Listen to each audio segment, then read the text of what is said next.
bonjour à toutes, bonjour à tous. Et je vous remercie de cet accueil. Je voudrais surtout remercier Sylvie Roche d'avoir proposé au CIREF d'intervenir devant les membres du CRIP. Je trouve que c'est une excellente idée et je suis sûr que cette première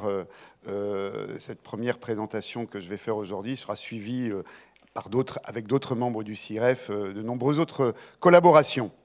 Alors le CIREF, d'abord, en quelques mots rapides, pour ceux qui ne connaîtraient pas, c'est une association qui accompagne ses membres, les grandes entreprises françaises, les grandes administrations publiques françaises, dans toute leur réflexion collective sur leurs enjeux communs de transformation numérique. Et donc, les membres du CIREF ne sont que les utilisateurs de solutions et services numériques, grandes entreprises ou grandes administrations publiques. Et d'ailleurs, je sais que dans la salle, il y a de nombreux collaborateurs de membres du CIREF et je les salue tout particulièrement. Le sujet donc, que je vais traiter aujourd'hui, c'est le marché du cloud de confiance en Europe et tenter de vous donner la vision que le CIREF développe sur ce sujet.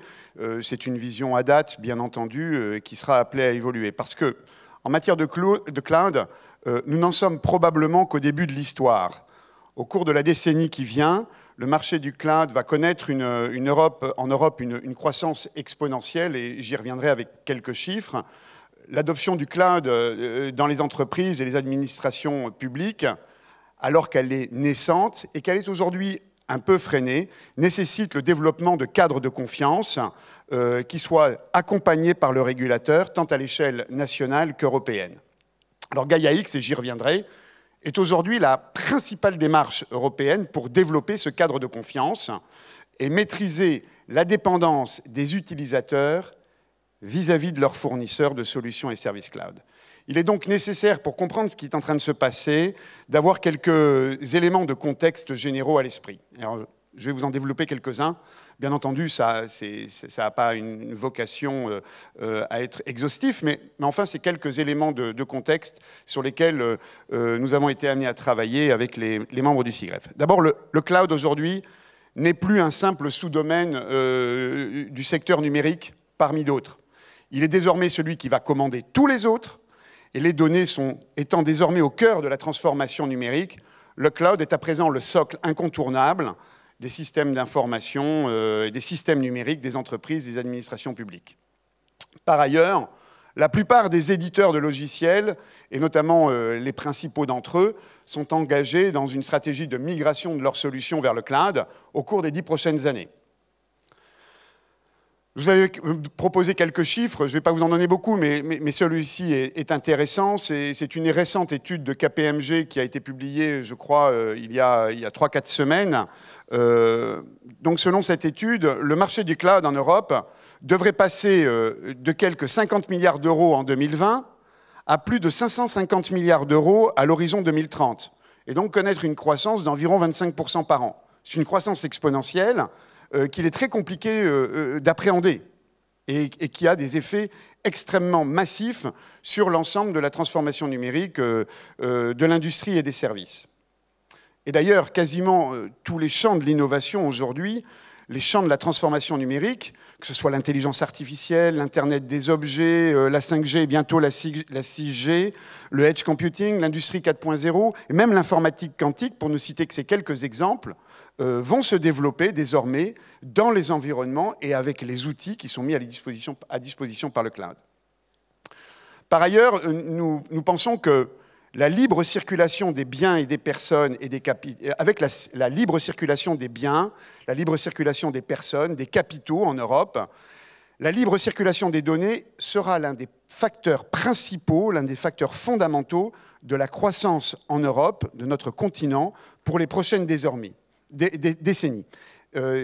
Désormais, l'économie, dont le facteur de croissance principal est le numérique, ne génère de la valeur que si les données peuvent circuler librement, être partagées, mais toujours de manière sécurisée et en confiance entre les différents acteurs. Et c'est pour ça que ce thème du cloud de confiance est si important pour les adhérents du CIREF. En effet, aucun des acteurs producteurs de données, utilisateurs de données, ne peut prétendre disposer aujourd'hui, à lui seul, de toutes les données qui sont nécessaires pour développer ses activités, pour développer de nouveaux services à valeur ajoutée. Et donc, cette liberté de circulation des données en Europe doit structurer le développement des industries et des services pour le XXIe siècle. Et c'est la raison pour laquelle il est nécessaire de développer des régulations nouvelles pour restaurer la maîtrise des dépendances de l'économie européenne vis-à-vis du marché de la donnée et du cloud. Parce que, en effet, et d'ailleurs la Commission européenne, sous l'impulsion de Thierry Breton, le rappelle régulièrement, nous ne pouvons accepter qu'une poignée d'acteurs, pour la plupart non européens, préemptent les données de l'industrie et des services européennes par des pratiques techniques ou contractuelles déloyales au bénéfice exclusif de leur modèle d'affaires. On ne peut laisser les données sensibles des entreprises et des administrations publiques européennes à la merci de législations extra-européennes et des activités de renseignement économique que développent toutes les grandes puissances. Alors, l'immunité de solutions et de services cloud aux législations extra-européennes est un enjeu majeur qui est parfois mal compris. Alors, je ne doute pas que dans cette salle, tout le monde le comprend bien, mais enfin, le thème de la localisation des données sur le territoire national ou européen ne peut résumer cette immunité aux législations extra-européennes. Parce qu'en effet, les concepts de territoire, de frontières, d'identité même, ne sont pas les mêmes dans l'espace physique et dans l'espace numérique. Et les régulations doivent prendre en compte ces différences. C'est d'ailleurs ce que les États-Unis ont très bien compris et ont fait avec le Cloud Act. Les législations à vocation extraterritoriale, elles sont nombreuses dans le monde. Certaines sont implicites, comme par exemple la cyber law chinoise, ou elles sont effectivement explicites, comme par exemple l'article 702 d'une loi américaine qui s'appelle la Foreign Intelligence Surveillance Act. Et c'est d'ailleurs sur le fondement de cet article 702 du FISA que la Cour de justice de l'Union européenne a invalidé le Privacy Shield le 16 juillet dernier, il y a un an. Cet article 702 autorise les agences de renseignement américaines, notamment, à collecter de manière massive, sans mandat et a priori, les données des non-US personnes, qu'elles soient d'ailleurs physiques ou morales, et même lorsque ces données sont situées hors du territoire US, dès lors qu'elles sont détenues par des entreprises américaines. Il ne faut jamais oublier qu'une agence de renseignement, aujourd'hui, dans le monde actuel, sa première mission, c'est de faire du renseignement économique. Alors, pour répondre à ces enjeux de développement équilibré du marché du cloud européen, le SIGREF travaille suivant 3 axes. D'abord, la régulation. C'est la mise en œuvre d'une stratégie d'influence pour que le Digital Markets Act, et je vous invite vivement à regarder ce texte si vous ne le connaissez pas, qui est un projet qui a été présenté le 15 décembre dernier par la Commission européenne pour réguler ce que l'on appelle les gatekeepers, les contrôleurs d'accès, que la France appelle les plateformes systémiques ou les hyperscalers, pour les réguler et les contraindre à cesser leurs pratiques déloyales, car leurs pratiques déloyales, qu'elles soient contractuelles ou techniques. Nous ne voyons pas ce texte du DMA, du Digital Markets Act, comme un instrument de protectionnisme européen, car nous ne pensons pas que des acteurs doivent être exclus du marché européen dès lors qu'ils respectent les lois, les règles et les valeurs qui prévalent en Europe. Mais il est essentiel de réguler ces acteurs pour soutenir l'innovation des acteurs européens du cloud et pour rétablir un équilibre décent entre les cloud providers et leurs clients. Deuxième axe de l'action du SIGREF, c'est le développement d'un référentiel du cloud de confiance dans ce que nous avons appelé une démarche prénormative à l'échelle européenne. Vous avez peut-être vu passer cet appel à commentaires que nous avons lancé le mois dernier, au mois de mai, pour recueillir les commentaires sur ce référentiel du cloud de confiance. Enfin, troisième action, c'est participer à la structuration et à la promotion de la démarche Gaia-X auprès des écosystèmes français du cloud et de la donnée, que ce soit les utilisateurs ou les fournisseurs. Et c'est pour ça que Cédrico, le secrétaire d'État chargé de la transition numérique et des communications électroniques, a confié au SIGREF le soin d'animer le French Gaia-X Hub, qui réunit l'ensemble des parties prenantes intéressées par les buts poursuivis par l'association Gaia-X au niveau européen. Donc, 3 axes d'action du SIGREF, la régulation, la normalisation et l'opérationnalisation du concept de cloud de confiance au niveau européen. Alors, le référentiel du cloud de confiance que propose le SIGREF lui-même repose sur 3 piliers. Le premier pilier, c'est celui de la sécurité, et nous pensons qu'un cloud qui sera qualifié de confiance doit relever d'un haut niveau de sécurité. Le deuxième pilier de ce référentiel du cloud de confiance, c'est l'immunité aux législations extra-européennes. Je vous en ai parlé précédemment. Et enfin, le troisième pilier, c'est celui de la maîtrise de la dépendance des utilisateurs vis-à-vis de leurs fournisseurs. Alors si ces 2 premiers piliers de la sécurité et de l'immunité sont plutôt bien connus et font largement consensus dans l'industrie, dans les administrations publiques, le troisième pilier est bien moins compris. Et donc je vais passer la parole à Amélie de Montchalin, qui est ministre de la Transformation et de la Fonction publique, qui l'a particulièrement bien présenté, ce troisième pilier, le 17 mai dernier, à l'occasion de la présentation par le gouvernement de sa stratégie nationale pour le cloud. Alors je la cite. « Enfin, pour que cette doctrine ait du sens, celle du cloud de confiance, pour que cette doctrine ait du sens, pour qu'elle soit stable, fiable, pour qu'elle puisse générer de la confiance, la doctrine que nous présentons insiste très fortement sur les enjeux de réversibilité, d'interopérabilité et de portabilité qui doivent guider les choix des administrations. Nous devons nous adapter aux technologies, mais toujours garder la possibilité de faire des choix souverains dans le futur, et nous ne devons pas préempter aujourd'hui ce que seront nos enjeux de demain. » Voilà pour résumer comment Amélie de Montchalin présentait ce que nous appelons le troisième pilier du cloud de confiance.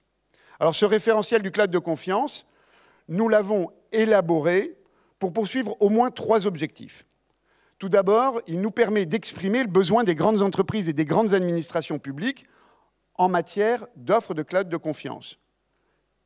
C'est un document qui a été validé par un très grand nombre d'entreprises, dont certaines sont représentées aujourd'hui dans cette salle. Le deuxième objectif que nous poursuivons avec ce référentiel du cloud de confiance, c'est tenter de mettre en cohérence les différentes démarches qui ont été engagées tant à l'échelle nationale qu'européenne pour labelliser des solutions, certifier des solutions de cloud de confiance.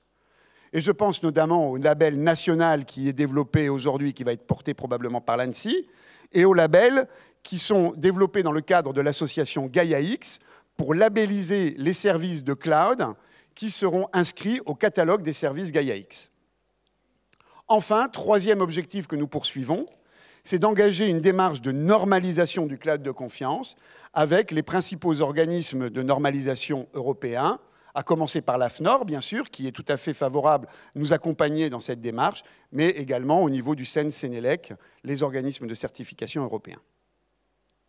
Alors Gaia-X, maintenant, quelques points sur Gaia-X, peut-être que certains ne connaissent pas. Gaia-X est une démarche qui a été initiée par la France et par l'Allemagne, sous l'impulsion de l'Allemagne, il faut en convenir. Je rappelle toujours que l'acronyme Gaia, ça veut dire German AI Association. Donc, on voit d'où ça vient. Il ne faut jamais l'oublier. Mais bon, les Allemands ont proposé aux Français de s'associer pour lancer cette démarche. C'est désormais une démarche européenne, avec une association internationale de droit belge, qui a pour vocation... Alors, Gaia-X n'a pas vocation à être un cloud provider, ni même un broker de solutions cloud, ni même un intermédiaire, mais à définir un cadre de confiance et à réunir un écosystème numérique ouvert et transparent et sécurisé où les données et les services peuvent être mis à disposition, rassemblés et partagés dans un environnement de confiance.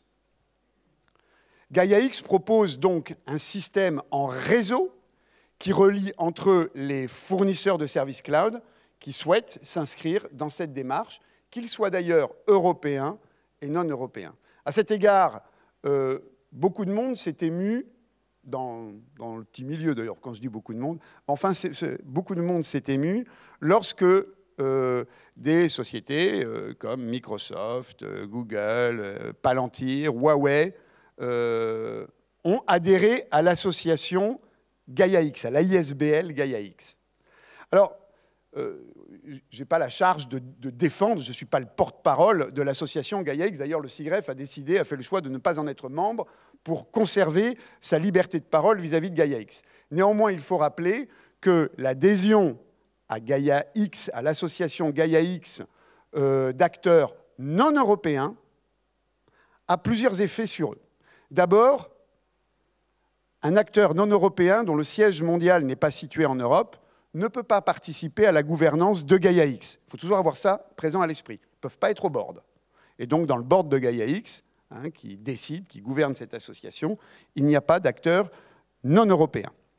Deuxième chose, adhérer à Gaia-X, que l'on soit d'ailleurs un acteur européen ou non européen, ne dit rien de l'inscription des services que l'on propose au catalogue de services Gaia-X, puisque ces services doivent être conformes au label de confiance que développe Gaia-X, qui est en train de développer Gaia-X. Donc vous voyez, c'est pour, il y a un peu de mythe derrière cette adhésion, notamment Palantir ou Huawei ça avait fait les choux gras d'une certaine presse. Je voulais revenir quand même sur ce sujet qui me paraît important. Gaia-X, il faut bien en être conscient, c'est la seule initiative aujourd'hui en Europe, collective, qui réunisse de manière large les utilisateurs de solutions et services cloud et les fournisseurs de ces mêmes solutions et services dans une démarche collective pour construire cet espace de confiance pour la mutualisation de données et permettre la mise en œuvre de cette libre circulation des données en Europe. Nous avons donc le devoir collectif de participer au succès de Gaia-X, car nous n'avons pas d'autre option en Europe pour garantir à moyen terme la souveraineté de notre économie sur ces données et sur les services à valeur ajoutée que ces données mutualisées vont permettre de développer. Donc, en conclusion, je voudrais vous dire qu'il faut en avoir une claire conviction, que l'on représente d'ailleurs une entreprise européenne ou non européenne. Si nous ne réussissons pas à faire du Digital Markets Act un outil efficace de régulation des hyperscalers, si nous ne nous dotons pas en Europe d'une doctrine commune, collective, pour définir ce qu'est un cloud de confiance, si nous ratons le rendez-vous de Gaia-X pour développer ces espaces de confiance qui seront nécessaires à la valorisation des données de l'industrie des services, alors soyons-en convaincus, l'Europe aura perdu la bataille de la maîtrise de ses dépendances économiques, de ses dépendances numériques, et nous ne pourrons que pleurer parce que nous serons devenus, de manière assez définitive, une colonie numérique. Je vous remercie pour votre attention. Merci. Merci Henri. Vous avez des questions peut-être? Peut-être y en a-t-il sur la façon de lutter contre la voracité américaine. Et la voracité n'est pas qu'américaine d'ailleurs. Oui, elle est chinoise, elle est russe, elle est tout ce que vous voulez. Et certains acteurs européens, il n'est pas inutile de le rappeler, certains opérateurs américains européens ils se reconnaîtront, a priori devraient rentrer sous les fourches codines du Digital Markets Act. Nous y travaillons. Vous avez le sentiment que l'Europe est combative sur ces sujets, vraiment combative? On entendait hier Édouard Philippe qui nous disait que, bon, alors il était sans doute soumis au secret et à la réserve liée à ses anciennes fonctions, mais il avait l'air de dire que, bon, la France était plutôt sur des actions défensives. Alors je ne parle pas des attaques de virus ou de terrorisme ou de demande de rançon, mais on a le sentiment que le continent européen n'est pas toujours très offensif sur ces questions-là. Le continent, l'Europe, à l'évidence, n'est pas une puissance. Il y a des dissensions extrêmement fortes au sein de l'Europe sur ce sujet, par exemple du Digital Markets Act. Certains, et notamment il s'est exprimé très publiquement sur le sujet, c'est Andreas Schwab qui représente à la commission IMCO qui porte le sujet, qui est rapporteur au Parlement européen sur le Digital Markets Act. Il a dit clairement, bon, pour moi, le Digital Markets Act, ça doit être exclusivement un outil de protectionnisme contre les GAFAM, point barre.